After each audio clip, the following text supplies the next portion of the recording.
So many of you have already heard about, love bombing and hoovering. And perhaps you might think that they are synonyms. But even though they have something in common, because you can find it in the cycle abuse in any abusive relationship, is the place they are or in which stage they are. So the love bombing is the one that is in the first stage, where hoovering is the one that is in the last one. So I'm going to start explaining. The love bombing, you already know, it's when somebody is showering you with too much for so little time.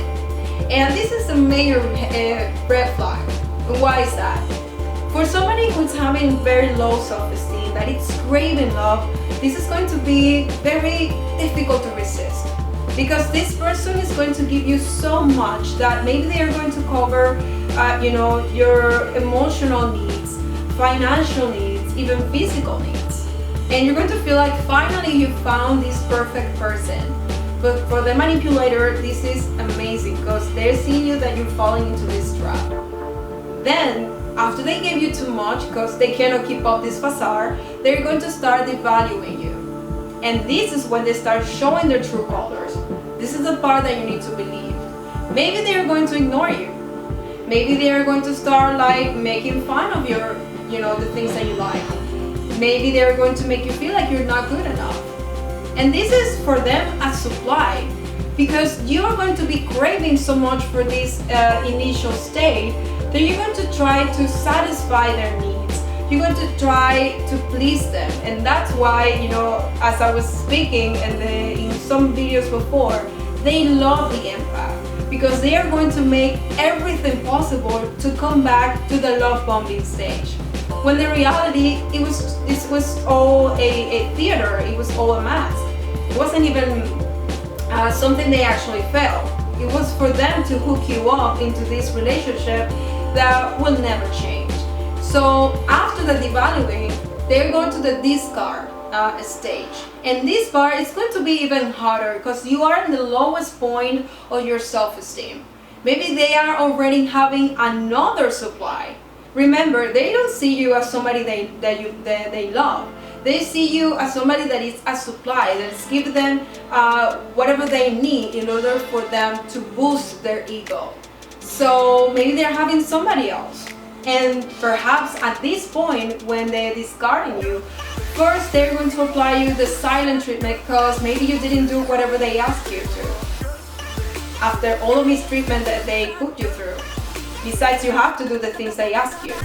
So if you don't do whatever they ask you, they're going to apply the silent treatment. And maybe they go to look for this other person that it's just already love bombing. In the meantime, they are ignoring you and then you are suffering. This can lead to the ending of the relationship.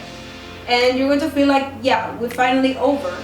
But then you're really broken in the inside. Then it comes the hoovering. And this part is actually really dangerous because after you're being broken and you feel like, okay, I failed in this relationship, maybe I could have done more, especially if you don't have the education, you're always going to start blaming on yourself. And then all of a sudden, maybe the narcissist already got tired of the other person or the other supply, so they're going to just start looking for you. So all of a sudden they're going to text you, maybe they're going to call you, and they start with the cycle again. But the hoovering is for them to bring you back to this cycle all over again. They're going to start, saying I'm sorry, and these are fake apologies. They're going to give you, a lot of gifts again. They're going to start to flash in the good moments of the relationship, and you're going to stick with that. If you're somebody that is not really strong about your emotions and about what happened, it is really easy to fall into this. Never feel guilty about, falling into this trap, especially if you were not aware, about what was happening. If you were not aware that you were in the abusive relationship. So in this case, sadly, this is something that many people or the victim go through 7 times before they even decide to actually leave the abuser. So for that reason, education, it is really necessary for you to start building healthy relationships.